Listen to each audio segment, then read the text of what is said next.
Today we're going to be playing through the demonstration scenario, The Cleansing Crusade. We'll be playing as Avulas, who is a high elf Theocrat.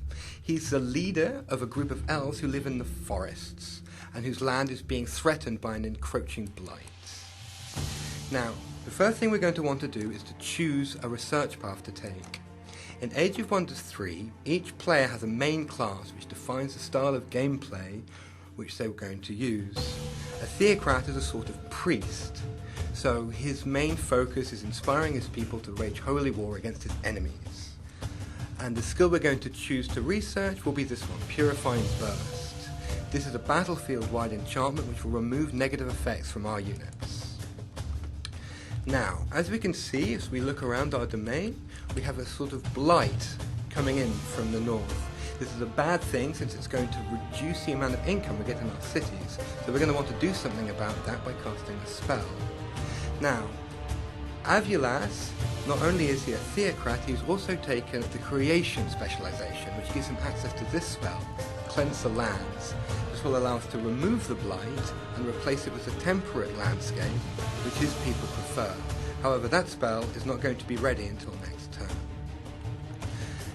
So, next we'll want to have a look around our domain so to get a vague idea of where we stand. So we're going to take our leader from the capital city and move him onto this reflective board to the southwest. Now up to the north I saw this dragon's graveyard over time is going to start producing units that will threaten our empire. So it's quite a high priority for us to try and go and get rid of that. We have a stack here, our hero, Ealdor the Fierce, who we can send up north, ready to deal with this next turn. Also, to the west, one of our gold mines appears to have been taken over by a group of human scoundrels. It's obviously not a good thing, so we want to get rid of those guys as well. Let's move that leader up here. Select auto combat. It's not going to be a very interesting fight anyway, and that problem at least has been dealt with. Move to the next turn. And our Cleanse the Land spell is ready to be cast. So, we just center on this little sign here, and oops, okay, the blight has been gone, at least from the immediate area, and our citizens are happy. Okay, so for the first stop in our global crusade, we're going to go and cleanse this dragon's graveyard over here. Move in, click enter. On the left we see our force of good against the evil armies of darkness on the right. Looks like we're going to be fighting a dragon. So click on manual combat. Don't really want the AI to be taking over here. Here we see the dragon's graveyard with the big scary bone dragons coming over here to probably do something really horrible to us. Yep, and there he goes. Breath. And now the other guys are coming in to follow up behind, the evil minions. Now, as Theocrats, we obviously have a lot of powers to use against the undead and evil things, and the first thing we're going to try is cast the spell Bane of the Unnatural. This spell will give all of our devout units, which is most of the Theocrat units, a damage bonus against the undead, i.e. this big scary dragon here. Now, the first thing we want to do is try and flank him. So we move around behind him, try and backstab him. This means the dragon will lose one of its retaliations in order to turn around, and will also take extra damage. Our hero can also move in and flank him again. Once again, he loses one retaliation, and on the second strike he gets a retaliation. Also, maybe try and do a bit more damage with these Crusaders here, see if we can finish him off. Nope, looks like he's made of sterner stuff, so that's not going to work.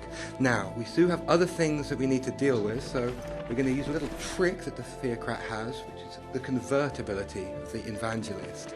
This allows the Evangelist to convert heathen enemies to the true faith. So we'll set these guys over here up on the right, and hopefully the enemy will move into us. There goes the dragon again with his gas breath attack.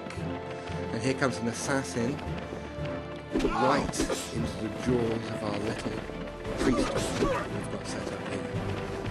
Other enemies moving in, fighting, standing. Now the first thing we want to do, our turn again, is our Holy War, another spell which once again will boost the damage output of all of our units. Very powerful Theocrat spell. Now all of our units will do damage against all enemies. So the first thing we want to do now is try and convert these assassins. Like that, and now they're on our side, so we can send them over there and let them absorb some of the damage from these scoundrels. There we go. Now hopefully our Crusaders can finish them off. You can see with Holy Warcast, the scoundrels really don't stand a chance against those super buffed units. And hopefully the dragon won't stand a chance either. Nope. There we go. And that just leaves one last little pile of skeletons for us to try and finish off. And down they go as well. And victory for the forces of justice. Okay, so now we've completed that treasure side. We get a reward, a magic sword. Give it to our hero to make him more powerful.